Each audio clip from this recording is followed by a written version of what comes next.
सभी भक्तों को जय श्री राधे कृष्ण। माघ मास के कृष्ण पक्ष में आने वाली एकादशी को षटतिला एकादशी कहा जाता है।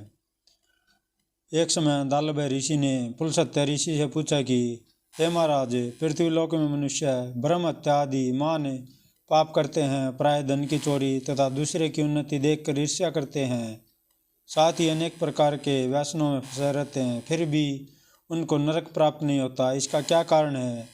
वे न जाने कौन सा दान पुण्य करते हैं जिससे उनके पाप नष्ट हो जाते हैं। यह सब कृपया पूर्वक आप कहिए। पुलसत्य मुनि कहने लगे कि हे महाभाग, आपने मुझसे अत्यंत गंभीर प्रश्न पूछा है। इससे संसार के जीवों का अत्यंत भला होगा। इस वेद को ब्रह्मा, विष्णु, रुद्र तथा इंद्र आदि भी नहीं जानते, परंतु मैं आपको यह गुप्त तत्व अवश्य बताऊंगा। उन्होंने कहा कि माघ मास लगते ही मनुष्य को स्नान आदि करके शुद्ध रहना चाहिए। इंद्रियों को वश में करे, काम, क्रोध, लोभ, मोह, अहंकार, ईर्ष्या आदि का त्याग करे, भगवान का स्मरण करना चाहिए। पुष्य नक्षत्र में गोबर, कपास, तिल मिलाकर उनके कंडे बनाने चाहिए। उन कंडों से 108 बार हवन करना चाहिए। उस दिन मूल नक्षत्र और एकादशी तिथि हो तो अच्छा पुण्य देने वाले नियमों को ग्रहण करे, स्नान आदि नित्य क्रिया से निवृत्त होकर सब देवताओं के देव श्री भगवान का पूजन करें और एकादशी व्रत का धारण करें। रात्रि को जागरण करना चाहिए। उसके दूसरे दिन धूप, दीप, नैवेद्य आदि से भगवान का पूजन करके खिचड़ी का भोग लगाएं। तत्पश्चात पेठा, नारियल, सीताफल या सुपारी का अर्घ्य देकर स्तुति करनी चाहिए। हे भगवान, आप दिनों को शरण देने वाले हैं, इस संसार के सागर में फंसे हुए का उद्धार करने वाले हैं। हे पुंडरीकाक्ष, हे विश्वभावन, हे सुब्रमण्यन, हे पूर्वज, हे जगतपति, आप लक्ष्मी जी से इस तुत्सर्ग को ग्रहण करें। इसके पश्चात जल से भरा कुंभ गड़ा ब्राह्मण को दान करे तथा ब्राह्मण को श्यामा, गो और तिल पात्र देना भी उत्तम है। तिल स्नान और भोजन दोनों ही श्रेष्ठ हैं। इस प्रकार जो मनुष्य जितने तिलों का दान करता है उतने ही 1000 वर्ष स्वर्ग में वास करता है। तिल का उपटन, तिल का हवन, तिल का तर्पण, तिल का भोजन और तिलों का दान, ये तिल के 6 प्रकार हैं। इनके प्रयोग के कारण यह षटतिला एकादशी कहलाती है।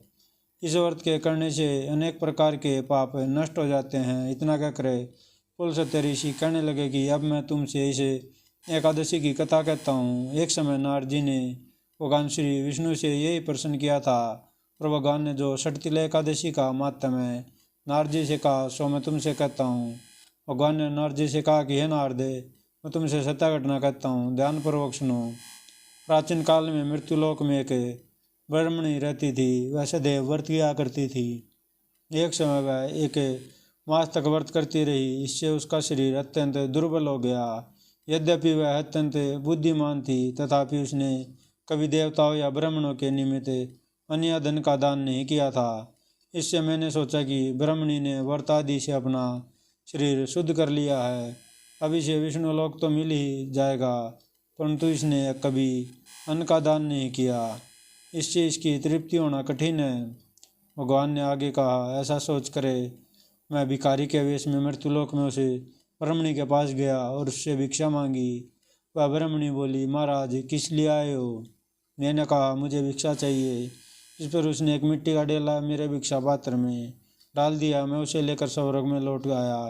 कुछ समय बाद ब्राह्मणी भी शरीर त्याग कर स्वर्ग में आ गई। उस ब्राह्मणी को मिट्टी का दान करने से स्वर्ग में सुंदर महल मिला, परंतु उसने अपने घर को अन्न आदि सब सामग्री से सुनना पाया।